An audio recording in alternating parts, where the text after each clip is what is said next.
Oke ya? Oke. Udah ya? Oke, sip? Ya. Bismillahirrahmanirrahim. Ya, jadi Assalamualaikum warahmatullahi wabarakatuh. Waalaikumsalam. Salam sejahtera untuk kita semuanya. Di kesempatan sore hari ini, ya, sore ini jam berapa? Jam 3, ya.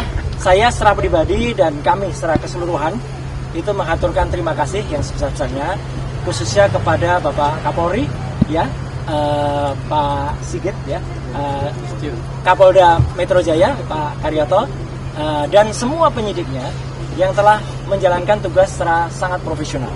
Kenapa sangat profesional?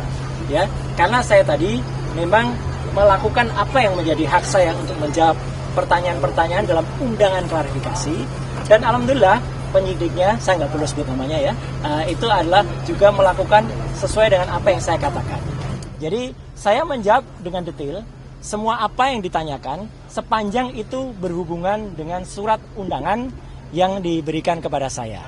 Ya, jadi artinya itulah makanya saya juga berharap ya agar polisi itu bisa presisi ya, jadi bisa profesional untuk melakukan tugas seperti ini. Jadi artinya kalau yang memang itu yang ada dalam surat undangan, ya itu yang kemudian ditanyakan, ya tidak menanyakan yang lain atau bahkan melebar ke hal yang lain. Jadi alhamdulillah ya saya tadi sudah menjawab dengan detail sampai sekitar 26 pertanyaan ya, dengan jumlah halaman sekitar 22 lebih ya, dan saya juga menyampaikan jawaban saya atas pertanyaan-pertanyaan pada laporan. Dan saya juga saya tadi juga sampaikan dalam jawaban ya, saya harap tugas profesional polisi itu persis sama yang dilakukan terhadap saudara pelapor ya.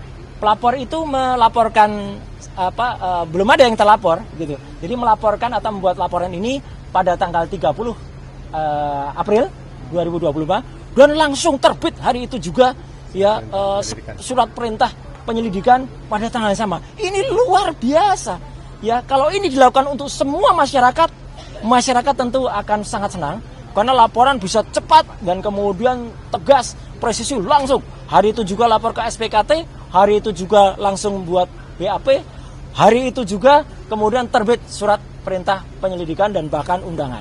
Ya, jadi saya harapkan sikap itu juga ada pada semua pelaporan yang ada. Jadi jangan bedakan masyarakat yang ada. Jadi kami ini juga dengan cepat juga diberikan undangan klarifikasi, tapi juga kami juga cepat juga bisa diselesaikan karena kita sama-sama insya Allah kita mengerti hukum.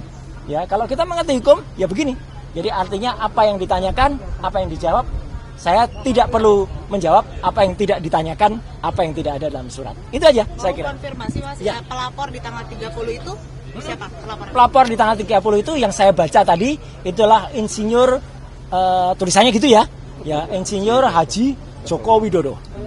Tadi yang digali oleh penyidik di dalam apa saja yang terkait dengan pelaporan itu artinya apa? Ya, 22 pelaporan itu banyak soal bagaimana dulu hidup saya, kisah saya. Ya, saya SD, SMP, SMA, ada ijazah semua ya, gitu. Ya, kemudian S1 UGM asli, S2 UGM asli, S3 UNJ asli, itu saja. Ada lah, jelaskan semua gitu. Dan kemudian apa profesi saya sekarang? Saya profesi sekarang sebagai konsultan telematika dan multimedia. Kemudian saya diminta menjelaskan apa itu telematika. Telematika adalah telekomunikasi, media dan informatika untuk bisa menganalisis. Jadi saya saintis ya, menganalisis secara independen segala hal yang berbau dengan suara, foto, video dan lain sebagainya. Bahkan saya juga diminta jadi menjelaskan perjalanan hidup saya. Ya saya jelaskan dulu saya sempat jadi dosen sekitar 8 tahun di UGM ya. Kemudian 10 tahun saya dosen di ISI, Institut Seni Indonesia. Kemudian saya sempat menjadi anggota KPI ya, Komisi Penyiaran Indonesia Daerah Istimewa Yogyakarta. Saya sempat juga masuk sebagai anggota DPR Komisi 1, komisi yang menangani undang-undang ITE, undang-undang keterbukaan informasi publik dan lain sebagainya. Dan kemudian saya sempat membantu Presiden SBY menjadi Menteri Pemuda dan Olahraga di tahun 2013-2014 dan saya kembali menjadi anggota DPR lagi sampai dengan tahun 2019 dan sekarang saya sebagai konsultan independen. Jadi selaku konsultan independen, saya independen. Ya, saya berhak melakukan apa yang menjadi tugas saya dan kemudian saya berhak menyampaikannya kepada masyarakat sepanjang dengan ilmu pengetahuan dan menjadi keterbukaan informasi publik. Itu aja yang ditanyakan tentang itu. Kemudian tentang ada beberapa hal yang lain yang ditanyakan, apakah soal video begini, saya hanya jawab singkat saja. Apakah itu ada pada surat laporan? tertanggal 26 Maret 2025. Ketika ditanyakan tidak terkait dengan itu, ya sudah, jangan tanya saya yang tidak ada kaitannya dengan itu. Ya, jadi kalau sama tidak ada itu, jadi lokus dan tempusnya tidak sama dengan apa yang ada pada surat undangan, ya sudah, itu tidak perlu dijawab. Ibaratnya kalau kita mengerjakan ujian, ya teman-teman semua, ya masyarakat, kita diminta untuk belajar tentang fisika. Ternyata nanti pertanyaannya soal kimia, ya jangan dijawab. Wong kita tugasnya adalah menjawab soal fisika. Jadi itu sama cerdasnya. Alhamdulillah tadi penyidik juga cerdas. Siapa? Jadi kalau Bapak tidak menjawab, saya tidak menolak jawaban. Tapi saya keberatan untuk jawab, ya sudah. Artinya clear semuanya. Kemudian itu ada poin-poin sehingga saya juga tidak menyiksa teman-teman untuk harus menunggu sampai tengah malam. Ya, saya juga tidak menyiksa penyidik dan pembuat laporan. Saya harapkan juga tidak menyiksa masyarakat. Ya gitu. Dengan membuat laporan-laporan yang tidak ada gunanya atau tidak ada manfaatnya ya bagi seluruh masyarakat. Saya kira itu. Video yang tadi dipertanyakan video apa sih? Video yang tadi dipertanyakan ya karena saya nggak lihat lagi karena saya dipertanyakan nggak ada hubungannya dengan itu ya nggak perlu saya jawabkan. Oke. Itu. Ada pertanyaan lain mungkin yang substansi yang terkait Nggak dengan ada, materi? nggak ada karena video itu. Karena yang terkait dengan surat laporan itu ini harus jelas ya teman-teman. Jadi ini clear banget ya. Ini clear banget. Jadi LP itu ada pelapornya, tapi lucunya nggak ada terlapor. Sekali lagi ya. Tidak ada nama terlapor. Jadi untuk para kuasa hukum yang kemarin sudah nyebut-nyebut nama, inisial dan sebagainya, hentikan tindakan-tindakan seperti itu. Itu tidak bagus ya untuk masyarakat. Karena ternyata tidak ada terlapornya. Jadi kalau tidak ada terlapornya, saya nggak perlu jawab. Karena kalau saya menjawab, jangan-jangan saya nanti jadi saksi. Kalau jadi saksi dan saudara yang terlapor itu adalah saksi saudara saya, ya saya nggak boleh jadi saksi. Atau misalnya yang terlapor itu adalah untuk pribadi. Loh, saya malah nggak boleh lagi itu untuk menjawab seperti itu. Daripada itu mubazir, ya lebih baik dari awal saya tanyakan terlapornya mana. Ya, ketika tidak ada terlapornya, ya sudah, saya senyum saja. Penyidik juga ngerti. Ya Pak, nggak ada terlapornya, kita masukin. Nah, yang kedua adalah lokus dan tempusnya sudah jelas banget.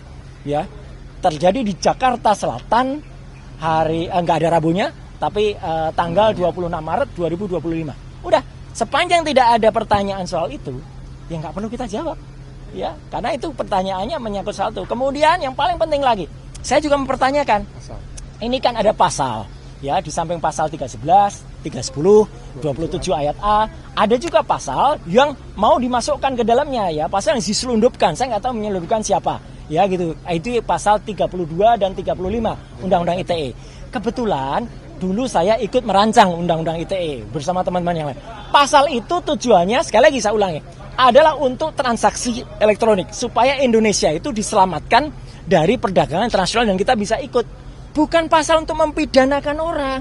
Jahat sekali kalau ada orang menggunakan pasal itu untuk mempidanakan seseorang. Kayak dulu kasus Mbak Prita Mulyansari.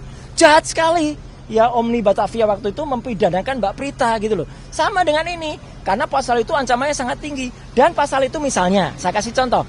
Ada orang ya mentransfer 1 juta. Kemudian dalam bukti transfernya saya ubah jadi 10 juta. Itu saya bisa kena pasal itu di pasal 32. Ada orang memposting sebuah dokumen elektronik namanya ijazah misalnya. Dia katakan itu asli gitu. Padahal ternyata orang yang punya ijazah mengatakan saya nggak pernah mengeluarkan ijazah itu loh. Lah berarti yang memposting ijazah itu salah seorang kader dari partai itu. Kena pasal itu harusnya. Justru itu ya kalau yang smart begitu. Jadi saya tadi tanya, dokumen elektroniknya mana? Belum ada Pak dokumen elektroniknya. Ya sudah. Kalau belum ada dokumen elektroniknya ya nggak usah diterima. Jadi saya tadi tidak minta berhenti.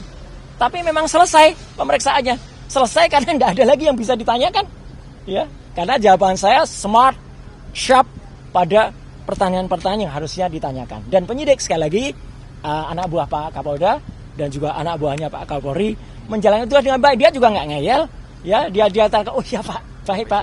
Kalau profesional dan malah kita kasih kuliah tadi panjang, ngobrol di dalam bagus sekali dan juga bagus. Jam 12 tadi saya diberi waktu untuk sholat zuhur, makan, sholat, kemudian juga hari ini begitu sudah selesai, ya selesai udah di print clear, semua sudah saya teken, tanda tangan, ya.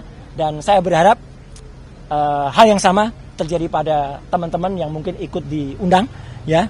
Saya harapkan mereka menjawab dengan sharp and clear and clean dan smart, gitu. Tadi next agenda kira-kira ada di Belum ada. ya. Belum ada. Karena selesai. Karena pemeriksaan saya selesai. Saya tidak minta berhenti atau dihentikan, tidak. Ya, Anda tahu teman-teman, saya alhamdulillah sehat walafiat, ya gitu jasmani, meskipun rohani saya tadi juga bilang di dalam. Saya rohani agak lihat ini apa ini pasal kok banyak sekali kayak gini, ya gitu. Jadi kita juga berhak menanyakan loh. Jadi teman-teman, kalau diundang itu jangan seperti tiba-tiba kita dituduh sesuatu yang nggak jelas pasalnya. Pasalnya kita pertanyakan. Kebetulan pasal-pasal itu saya ikut membuat dulu. Saya jelaskan ini loh maksudnya begini. Di naskah akademiknya ini loh. Jadi harus ngerti pasal itu, bukan asal kemudian ada pasal ini dipakai untuk mempidanakan orang. Jangan sampai ya. Jangan kita malah justru memiliki mens rea atau niat kurang baik untuk mempidanakan orang. Hati-hati. Mas Roy, siapa lagi yang diperiksa? Masih ada Dokter Tifa di dalam.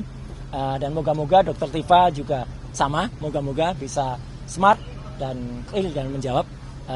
Tapi ya kita berdoa saja. Dan moga-moga kalau ada teman-teman yang lain ya, saya berharap tidak banyak lagi yang harus buat apa ya Prof Egi dipanggil. ya dipanggil atau bahkan dibikin susah dengan ada laporan yang nggak jelas. Ya. Ini laporannya nggak jelas ini. Laporan kok nggak ada yang terlapor. Sekali lagi loh ya, bohong kalau dikatakan sudah ada terlapornya. Nggak ada. Dalam klarifikasi itu belum ada terlapornya. Ya, itu ya saya kira. Oke, terima kasih. Makasih teman-teman.